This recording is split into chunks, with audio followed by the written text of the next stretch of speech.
तो जनाब आज बात करते हैं ड्रामा सीरियल जफ़ा की एपिसोड नंबर 21 के रिव्यू और स्टोरी की। लास्ट वीक मुझे ड्रामा बहुत ड्रैग लग रहा था और मैंने शायद कहा भी था कि मुझे जो है वो कुछ मज़ा नहीं आ रहा, पता नहीं क्या कर रहे हैं ड्रामे को खींच रहे हैं, क्या कर रहे हैं। ये जो एपिसोड आई है ये बहुत ज़बरदस्त एपिसोड थी और इसमें जो ख़ास तौर पे मोहिब मिर्ज़ा की एक्टिंग है वो कमाल एक्टिंग थी, अच्छी एक्टिंग थी उनकी।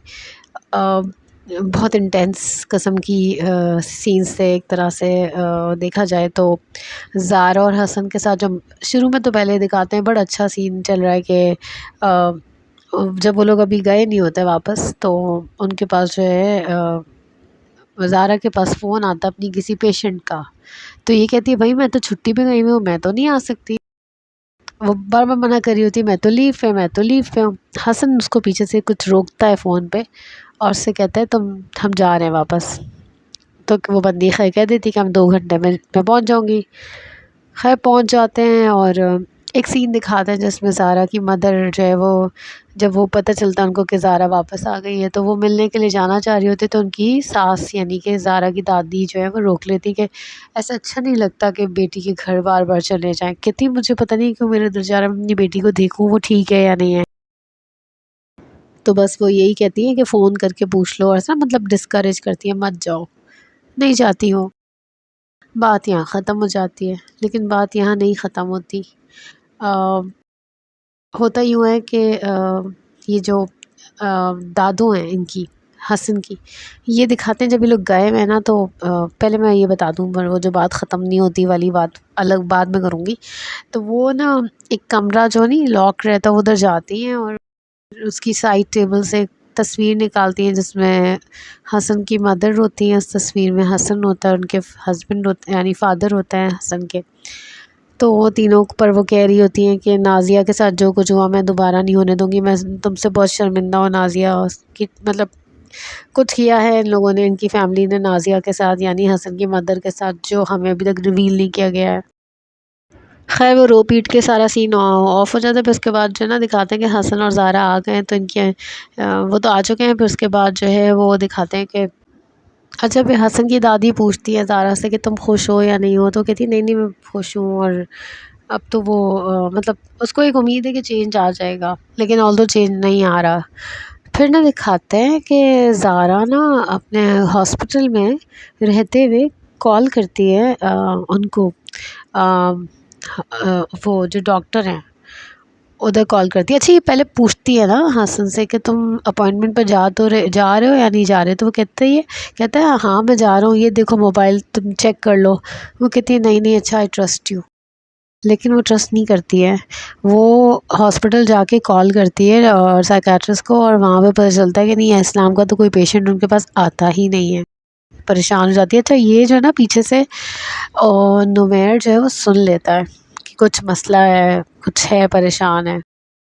तो फिर उसके बाद ना ये कहती है कि मैं उससे कहती है वो कहता है तुम क्या बात है। तो कहती है मैं मीटिंग अटेंड नहीं करूँगी, मैं थोड़ी सी परेशान हूँ उस वक्त, मैं बाद में बात करती हूँ, अभी मैं बात नहीं कर सकती। यहाँ पे बात ख़त्म होती है। अब वो जो बात ख़त्म होती है वाली बात पे मैं फिर बात करूँ।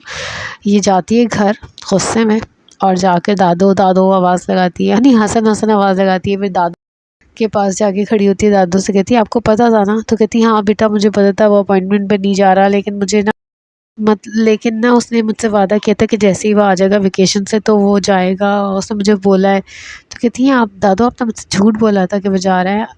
और कितने झूठ बोलेंगी, बस इस बात पे लड़ाई होती है। अपने कमरे में जाती है, कहती है मैं अब यहाँ 1 मिनट भी नहीं रह सकती। अपने कमरे में जाती है और वहाँ पे सामान पैक कर रही होती है। इतने में हसन आ जाता है। दादू हसन को बताती है कि भाई ये तो जा रही है। तो कहता है उसको किसने बताया। कहती मैंने तो नहीं बताया। तो फिर ना उसके बाद ये ऊपर जाता है गुस्से में। ये पीछे दादी जाती है कि पता नहीं कुछ कर कर आना दे। तो वो जाती हैं तो जा वो ना उसको उससे लड़ाई हो रही होती है। और तो ये ना उसको उठा के ना हाँ पहले वो बात हो रही होती है कि कहता है वो ना ज़ोर से लड़ाई हो रही होती है। तो कहता है कहती है तुमने मुझसे झूठ बोला है। तो कहता है तो मैं कह रहा था ना मैं चला जाऊँगा, मतलब वो जो भी इसकी डायलॉग्स होते हैं मुझे एग्जैक्ट याद नहीं है। इस बात पर ना वो कहता है तो क्या तुम बच्चों के सामने ऐसे ऊंची आवाज़ में मुझसे बात करोगी? तो कहती है कौन से बच्चे, हम इसलिए प्रिपेयर्ड ही नहीं है फ़िलहाल, तो मैं कैसे सोच सकती हूँ? और मैं एक डॉक्टर हूँ, मुझे पता है मुझे ऐसे मौके पे क्या करना है। तो कहता है क्या किया तुमने? तो कहती है मैं आई एम टेकिंग पिल्स। तो कहता है क्या? तुमने मुझसे झूठ बोला। उसको एक चांटा लगाता है इतना ज़ोरदार, ये भी नहीं पीछे हटती, ये भी उसको एक चांटा मारती है, जवाबी चांटा।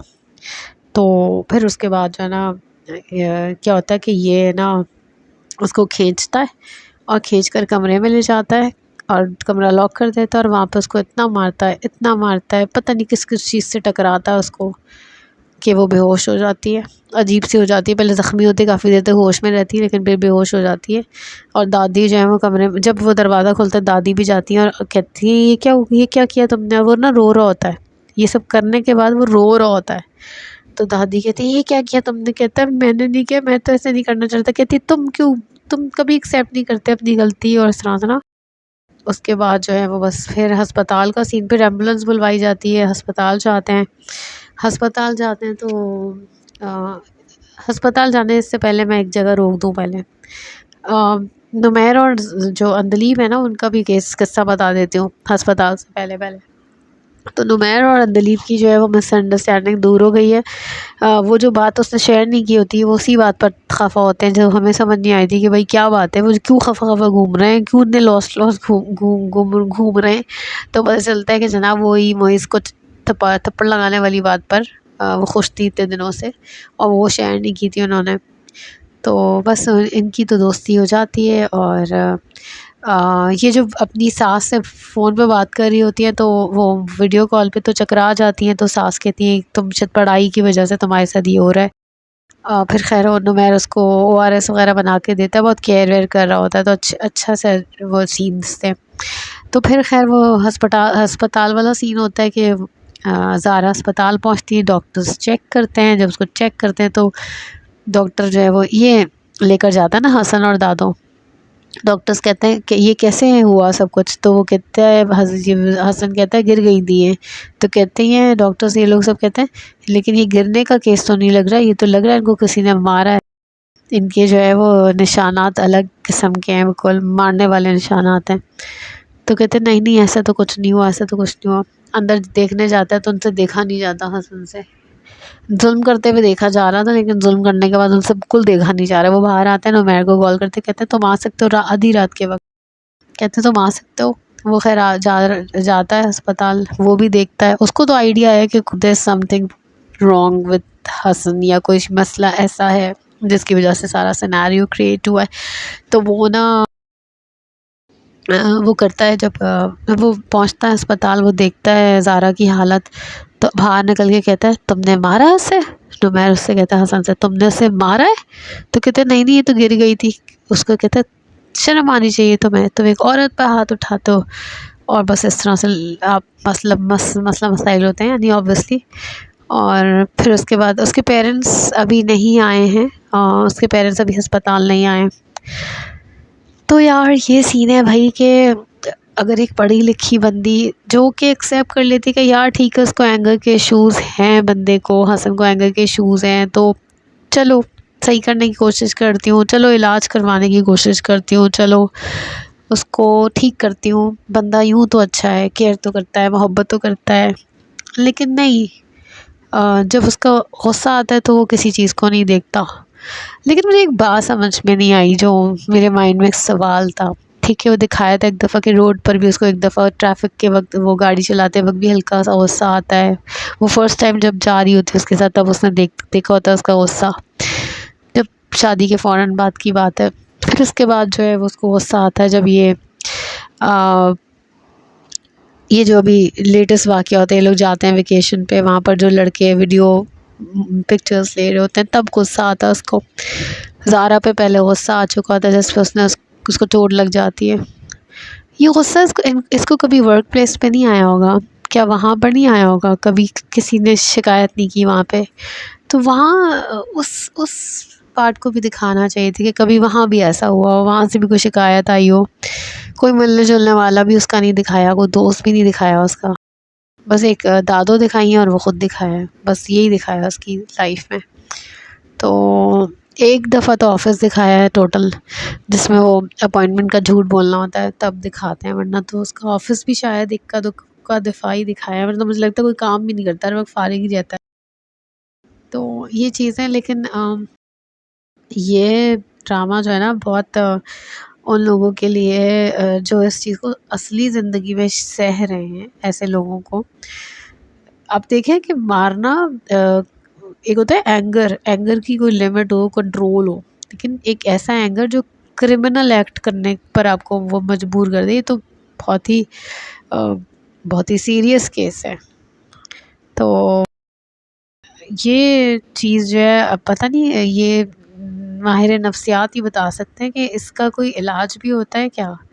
क्या क्या ऐसे लोगों के माइंड को काम करने के लिए कुछ होता है? क्या एक्सरसाइज़ेज़ होती हैं? क्या साइकोलॉजिस्ट बता सकते हैं? किस तरह ऐसे लोगों को डील किया जाता है? बीइंग अ डॉक्टर तो देखा जाए तो वो कोशिश कर रही होती है, लेकिन मुझे लगता है वो सारे वो गायनेकोलॉजिस्ट सिखाई है, तो वो उसके अंदर वो स्किल्स तो नहीं है उसके पास, मगर ये कि फिर भी उसकी बेवकूफ़ी ये है कि उसने इसको दोबारा एक्सेप्ट किया और उसके घर वापस आ गई। मुझे लगता है उसकी बेवकूफ़ी है। ज़ारा को बेवकूफ़ दिखाया है काफ़ी जगहों पर, सिवाय पिल्स लेने के, बाकी सारी जगहों पर उसको बहुत बेवकूफ़ दिखाया है। तो ये सीन है।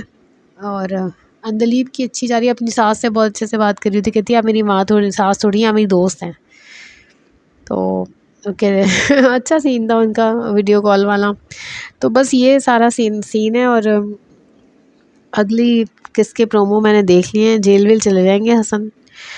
तो फिर सवाल ये उठता है कि क्या अगर कोई साइकोलॉजिकली डिस्टर्ब्ड इंसान है, जो साइकोलॉजिकली डिस्टर्ब्ड से मुराद है कि यहाँ उसका जो मेन इलनेस जो है वो बेसिकली वो है एंगर, तो उस पर जेल में डालना, पता नहीं क्या होना चाहिए, क्या होता है आगे, ये तो हम अभी समझ नहीं सकते। अभी तो बस जेल में ही जाएगा वो। तो ये सीन है। और अंदलीब जो है वो एक्सपेक्ट कर रही होंगी, वो तो मैंने पहले भी लास्ट एपिसोड में कह दिया था, तो वो उसके चांसेस हैं। खैर फ़िलहाल इतना ही, फिर मिलेंगे इंशाल्लाह किसी और ड्रामे के रिव्यू और स्टोरी के साथ। तब तक के लिए थैंक यू।